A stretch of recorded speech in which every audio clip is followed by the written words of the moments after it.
Captain Mahmud Omar Faruk, বীর প্রতীক ই বেঙ্গল। ১৯৮৪ সালের ২১শে ডিসেম্বর বাংলাদেশ মিলিটারি একাডেমি হতে ১১ বিএমএ দীর্ঘমেয়াদী কোর্সের সাথে কমিশন লাভ করেন।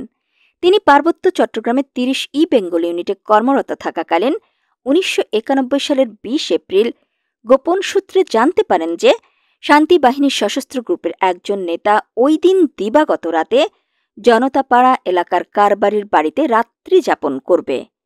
তার সাথে মোট ৩ জন শান্তিবাহিনীর সদস্য থাকবে, যাদের সকলের কাছেই অস্ত্র রয়েছে। দলটি প্রায়ই এই এলাকায় আসে এবং অবৈধভাবে চাঁদা সংগ্রহ করে। সংবাদের গুরুত্ব বিবেচনায় তিনি অতি অল্প সময়ের মধ্যে একটি এ টাইপ টহল দল প্রস্তুত করেন। সেই সাথে টহল দলকে বিভিন্ন উপদলে বিভক্ত করে তাদের দায়িত্ব বুঝিয়ে দেন। ক্যাম্পের সবথেকে চৌকো সেনা সদস্যদের নিয়ে তৈরি করেন স্ট্রাইকিং ফোর্স। যেহেতু টার্গেট রাত্রি যাপন করবে এবং ভোরের আলো ফোটার সাথে সাথে চলে যাবে, তাই তাদেরকে খুব দ্রুত ঘটনাস্থলে পৌঁছাতে হবে। চলার পথ ছিল ঘুটঘুটে অন্ধকার, যার ফলে কয়েক ফুট সামনের ব্যক্তিকেই দেখা যাচ্ছিল না। তবুও তারা টর্চ লাইট না জ্বালিয়ে একে অপরের হাত ধরে যেতে থাকে। শুধু একটাই দুশ্চিন্তা, সন্ত্রাসীরা যেন কোনোভাবেই পালিয়ে না যায়।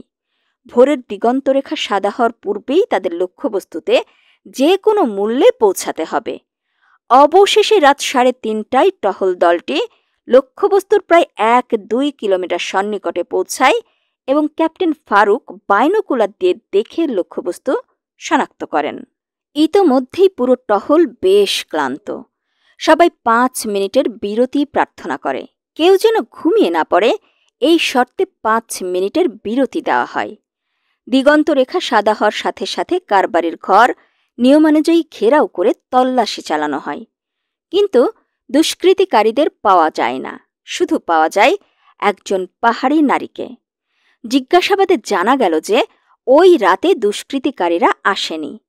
দুষ্কৃতিকারীদের না পেয়ে ক্যাপ্টেন ফারুক বিকল্প পথ ধরে নিজ ক্যাম্পে ফিরে আসার সিদ্ধান্ত গ্রহণ করেন। সকাল ৬:৩০টার দিকে টার্গেট অনুযায়ী এলাকা ত্যাগ করে বিকল্প পথে তারা যাত্রা শুরু করেন। তীব্র শীতে ছড়ার পানি বরফের মতো ঠান্ডা অনুভূত হচ্ছিল। প্রায় ২-৩ কিলোমিটার আসার পর ক্যাপ্টেন ফারুকের মনে সন্দেহের উদ্বেগ হয়। তিনি পুরো টহল দলকে আরও সতর্কতার সাথে পথ চলতে বললেন। চলার পথে পাহাড়ের বাঁক ঘোরার সাথে সাথেই ঘন কুয়াশায় কিছু জলপাই রঙের পোশাক এবং লোকজনের চলাফেরা দেখা যায়। এ সময় তিনি প্রথমে স্কাউটকে পজিশনে থেকে পর্যবেক্ষণ করার নির্দেশ দেন। এরপর পেছনের সমস্ত টহল দলকে যার যার পজিশনে তৈরি হওয়ার জন্য আদেশ দিলেন। স্কাউট দলকে পজিশনে রেখে পাহাড়ের রিভার স্লোপের আড়াল থেকে উঁকি দিয়ে তিনি দুষ্কৃতিকারীদের অবস্থান লক্ষ্য করলেন। সিদ্ধান্ত নিলেন ক্রলিং করে অতি সাবধানে তাদের আরও কাছে গিয়ে আক্রমণ করবেন। সিদ্ধান্ত অনুযায়ী ক্যাপ্টেন ফারুক এবং ল্যান্স কর্পোরাল হানিফ ক্রলিং করে তাদের কাছাকাছি যাওয়ার জন্য অগ্রসর হতে থাকেন। তবে শুকনো ঘাস ও লতাপাতার খসখস আওয়াজে দুষ্কৃতিকারীরা সতর্ক হয়ে যায় এবং টহলের ওপর ফায়ার করে। টহল দলও দ্রুত ফায়ার ব্যাক করলে একজন দুষ্কৃতিকারী মৃত্যুবরণ করে এবং বাকিরা দৌড়ে পালাতে থাকে। ক্যাপ্টেন ফারুক তখন তাদের পেছনে ফায়ার করতে করতে দৌড় দিলেও মুহূর্তেই ঘন জঙ্গলে তারা লুকিয়ে যায়। হঠাৎ পেছন ফিরে ক্যাপ্টেন ফারুক দেখতে পান আহত একজন শান্তি বাহিনীর দুষ্কৃতিকারী এসএমজি তুলে তাকে পয়েন্ট ব্ল্যাঙ্ক রেঞ্জে গুলি করার জন্য উদ্যত হচ্ছে।